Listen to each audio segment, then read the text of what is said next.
इस देश की शिक्षा व्यवस्था की पोल खोलते हुए आपके जिले में एक घटना अभी घटी।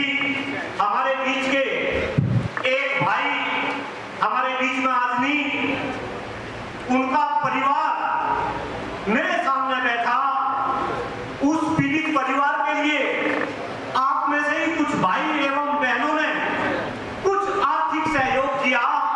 और बस सम्मानित मंच को मैं ये बता रहा कि जब मैं पीड़ित परिवार के घर पहुंचा, खास तौर से ये बात जो शिक्षकों की राजनीति करते हैं, जो मुजफ्फरनगर जिले के प्रतिनिधि हैं, और इस मंच से मैं सूबे के मुख्यमंत्री और देश के प्रधानमंत्री को भी ये बात कहना चाह रहा कि आपके शिक्षा क्षेत्र की स्थिति इस तरीके की है कि अगर एक शिक्षक जो पिछले 19 साल से एक शैक्षणिक संस्थान में काम कर रहा हो, उसकी जो तनख्वाह है मात्र 9,000 रुपए, उसकी जो तनख्वाह है मात्र 9,000 रुपए, और वो शिक्षक अगर हमारे बीच में चले गए हो तो कोई भी प्रतिनिधि उन शिक्षक पीड़ित परिवार के घर नहीं पहुंचा। आप 15 तारीख को इस प्रोग्राम से पहले मुजफ्फरनगर में मीटिंग तो कर लेंगे, लेकिन आप ऐसे पीड़ित परिवार के घर तक नहीं जा सकते। ये जनता देख रही, ये शिक्षा क्षेत्र देख रहा। और मैं फिर कह रहा कि ऐसी शिक्षा व्यवस्था जिस देश में मजदूर भी 500 रुपए की दाढ़ी से 15,000 रुपए अगर महीने में लेता हो, एक शिक्षक जो 19 साल से एक विद्यालय में काम कर रहा हो, उसकी आखिरी तनख्वाह मात्र 9,000 रुपए हो।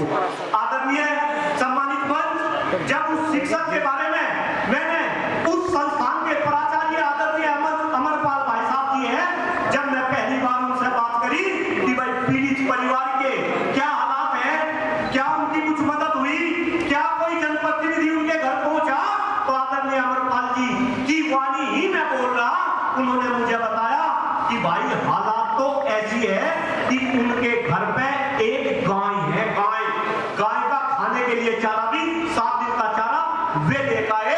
उस परिवार के घर में जो गाय थी, उस गाय के पास में चारा भी नहीं था।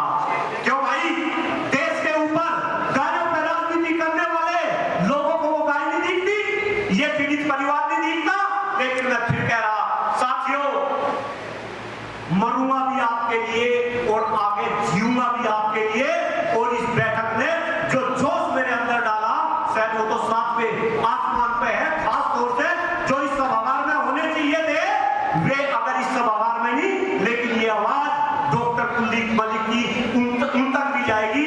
मैं पीड़ित परिवार को आमंत्रित कर रहा, जो धनराशि हमने इकट्ठा की, मुझे पता वो ऊंट के मुंह में जीरा है। जब मैंने इस अभियान को चलाया तो मुझे ऐसा लग रहा था कि कई लाख रुपए हम इकट्ठा करेंगे। जरा ये भी मन सोचे कि कई लाख रुपए हमारे पास में आ जाएंगे। लेकिन मुझे बताते हुए ये दुख हो रहा कि अब तक मात्र 94,000 रुपए का सहयोग अलग अलग लोगों से आया। लेकिन 1,01,000 रुपए का चेक, क्योंकि सारे के सारे पैसे प्रधानाचार्य जी के अकाउंट में गए, हम उनके अकाउंट में 1,01,000 रुपए का चेक पीड़ित परिवार को दे रहे। और आगे भी हर संभव जैसी मदद होगी हम मदद करेंगे। मैं आदरणीय प्रधानाचार्य जी को भी इनवाइट करूंगा, आप भी मंच पर आए। और जितने भी पीड़ित परिवार के जो सदस्य हैं, खास तौर से मीडिया देखे, इस देश के नेता देखे, हर पॉलिटिकल पार्टी के नेता देखे कि आज किस तरीके की व्यवस्था इस देश में है। आइए मैं जी प्लीज आप मंच पर आइए।